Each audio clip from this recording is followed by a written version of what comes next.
প্রিয় বন্ধু, বিশিষ্ট ক্রীড়া ব্যক্তিত্ব, তিনি ক্রীড়াঙ্গনের জন্য অবদান রেখে থাকেন বিভিন্ন হাটাজারি বিভিন্ন ইউনিয়নে।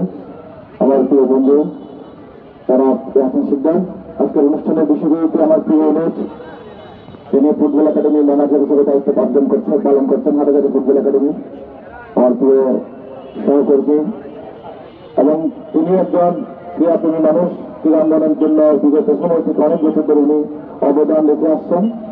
প্রিয় লোক জনাব এসএম মাহবুব সহ আজকের এই অনুষ্ঠানে যারা একাডেমির দায়িত্ব পালন করছেন, আমাদের প্রিয় ভাই হোসেন ভাই সহ সামনে উপস্থিত যারা আমাদের ফুটবল একাডেমির সদস্য, প্রিয় ভাইয়েরা, সবাইকে আমার পক্ষ থেকে সালাম জানাচ্ছি। আসসালামু আলাইকুম। বক্তব্য দেব না, শুধু দু একটু কথা বলবো আপনাদের উদ্দেশ্যে। আমি আসলে ক্যাম্পে উদ্বোধন করার কথা ছিল অনেক আগে, কিন্তু আমার রাজনৈতিক একটি ব্যাকগ্রাউন্ড রয়েছে। আমি রাজনৈতিকভাবে একজন রাজনৈতিক কর্মী, সেজন্য ওখানে সময় দিতে গিয়ে আপনাদের সাথে আমার আসলে দেখা হয়নি। আজকে সুযোগ হয়েছে, সেজন্য আজকে আমার আশা। ইতিমধ্যে আমরা আপনারা দুটো ম্যাচ খেলেছেন, দুটো ম্যাচে জয় হয়েছেন, সেজন্য আমি আমার ব্যক্তিগত পক্ষ থেকে আপনাদেরকে ধন্যবাদ জ্ঞাপন করছি। এবং ইনশাল্লাহ এই ধারাবাহিকতা আপনারা রক্ষা করবেন আপনাদের ফুটবল একাডেমির সামনে এগিয়ে নেওয়ার জন্য।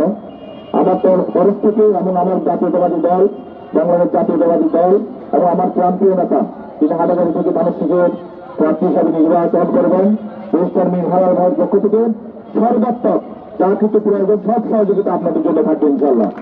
আমরাও ক্রীড়াঙ্গন থেকে আসা, এই মাঠে হয়তো আপনারা ছোট ছিলেন, আমরা হিসেবে জানেন আমাদের এই অত্যন্তটুকু কিন্তু ক্রীড়াঙ্গন থেকে বড় পর্যায়ক্রমে আমরা রাজনীতির সাথে জড়িত হয়েছি।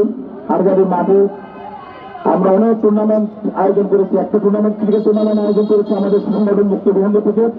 হাটাজারিতে কোনো জাতীয় দলের প্লেয়ার এনেছে আমরাই প্রথম, সেটা আকরাম খানকে আমরা এই মাঠে আমার সৌভাগ্য হয়েছে ওই টুর্নামেন্টের আয়োজক ছিলাম আমি এবং পরিচালনার আহ্বায়ক হিসেবে দায়িত্ব পালন করেছি আমি।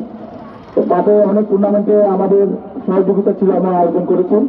ক্রীড়াঙ্গনের প্রতি একটা ভালো লাগা ভালোবাসা সবসময় ছিল এবং এটা মৃত্যু থাকবে। এবং ক্রীড়াঙ্গনের জন্য কিছু করতে পারাটা আমি অনেক বড়ভাবে দেখে আমি মনে করি ক্রীড়াঙ্গনের সাথে জড়িত তাদের মন মানসিকতা অনেক ভালো হয়। এবং যারা আপনার ক্রীড়াপ্রেমিক আছেন, যারা আমাদের খেলোয়াড় ভাইরা আছেন, তাদের কাছে আহ্বান থাকবে আপনার এই একাডেমির জন্য সর্বোচ্চ দিয়ে খেলাধুলা করবেন। আপনাদের সহযোগিতার জন্য যা যা করতে হয় আমাদের জাতীয়তাবাদী দল এবং হাটাজারি উপজেলা ক্রীড়া সংস্থা এবং আমরা সহ যে সংগঠনগুলো রয়েছে, জাগৃতি হাটাজারি খেলোয়াড় সমিতি, কারারপাড়া যুব কল্যাণ সংঘ সহ, আমরা সবাই আপনাদের কাছে থাকবো, আপনাদের সর্বাত্মক সহযোগিতা করবো। আপনারা হয়তো অবগত আছেন, আগে খেলাধুলা করলে পরিবারের পক্ষ থেকে নানা বাধা বিপত্তি থাকতো। এইবার আমাদের প্রান্তীয় নেতা দেশনায়ক তারেক রহমান 31 দফার মধ্যে একটি দফা রেখেছে খেলাধুলার জন্য। এই দফার মধ্যে খেলাধুলা যারা করবেন তাদেরকে বেতনভুক্ত করে রাখা হবে, তাদেরকে বেতন দেওয়া হবে। যারা খেলাধুলার জন্য উদ্বুদ্ধ করার জন্য, যারা খেলাধুলা করতে চান তাদের জন্য আলাদা বেতন থাকবে, তাদের জন্য আলাদা সুযোগ সুবিধা আমাদের দলের পক্ষ থেকে দেওয়া হবে।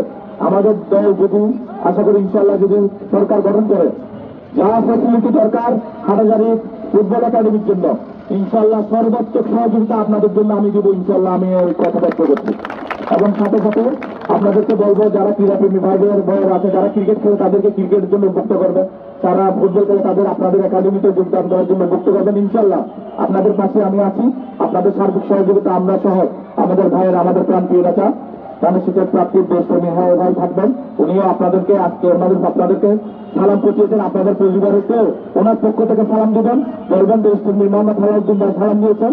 ইনশাল্লাহ আপনাদেরকে সহযোগিতা নিয়ে হাটাজারি ক্রীড়াঙ্গনের জন্য যা যা করা প্রয়োজন, হাটাজারি ফুটবল একাডেমির জন্য যা করা প্রয়োজন আমরা ইনশাল্লাহ তার করবো এবং অব্যাহত রাখবো। সবাইকে ধন্যবাদ। আসসালামু আলাইকুম।